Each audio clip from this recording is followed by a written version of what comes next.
പിന്നെ കണ്ടില്ല മക്കളെ, ഇന്നത്തെ ഐറ്റം ഹോട്ട് ആൻഡ് സ്പൈസി എഗ്ഗാണ് കേട്ടോ. മുട്ട കാന്താരി, കാന്താരി മുട്ട എന്നൊക്കെ പറയുന്ന ഐറ്റാണ്. ഇതിനായി നമുക്ക് ചെറിയൊരു മസാലക്കൂട്ട് റെഡിയാക്കാം കേട്ടോ. ചെറിയ ഉള്ളി, കാന്താരി മുളക്, കറിവേപ്പില, ഉപ്പ്, ഒരു കഷ്ണം ഇഞ്ചി കൂടെ ചേർത്തിട്ട് ഒന്ന് ചതച്ചെടുക്കണം കേട്ടോ. മല്ലിയിലയും പുതിനയിലയും കൂടി ഉണ്ടെങ്കിൽ അതുകൂടെ ചേർത്ത് കൊടുക്കാവുന്നതാണ് കേട്ടോ. അപ്പോൾ ഇത് സംഭവം റെഡി ആയിട്ടുണ്ട്. ആ കാന്താരി മുളകിൻ്റെയും ചെറിയ ഉള്ളിയുടെയും ഒക്കെ സ്മെല്ല് ഇങ്ങനെ വരുന്നുണ്ട് കേട്ടോ. ഇത് ഏട്ടനാണ് ഫസ്റ്റ് കൊടുക്കുന്നത്. ഏട്ടൻ ടേസ്റ്റ് ചെയ്തിട്ട് എങ്ങനെയുണ്ട് എന്ന് ചോദിക്കാം കേട്ടോ.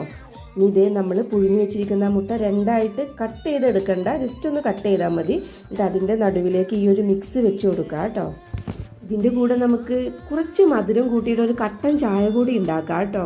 ഏട്ടൻ ഇതേ ഷോപ്പിലേക്ക് പോകാൻ വേണ്ടി നിൽക്കുകയാണ്. നമുക്കിതൊന്ന് കൊടുത്തു നോക്കാം കേട്ടോ. ആള് പറയുന്നത് എരിവുണ്ട്, ഈ ചൂട് ചായ കൂടി കുടിച്ചപ്പോൾ എരിവ് നന്നായിട്ട് എടുക്കുന്നു എന്നാണ് ആള് പറയണേ. അപ്പോൾ ഇഷ്ടമായെങ്കിൽ സബ് ചെയ്തൊന്ന് കൂടെ കൂട്ടിക്കോണേ. ബൈ.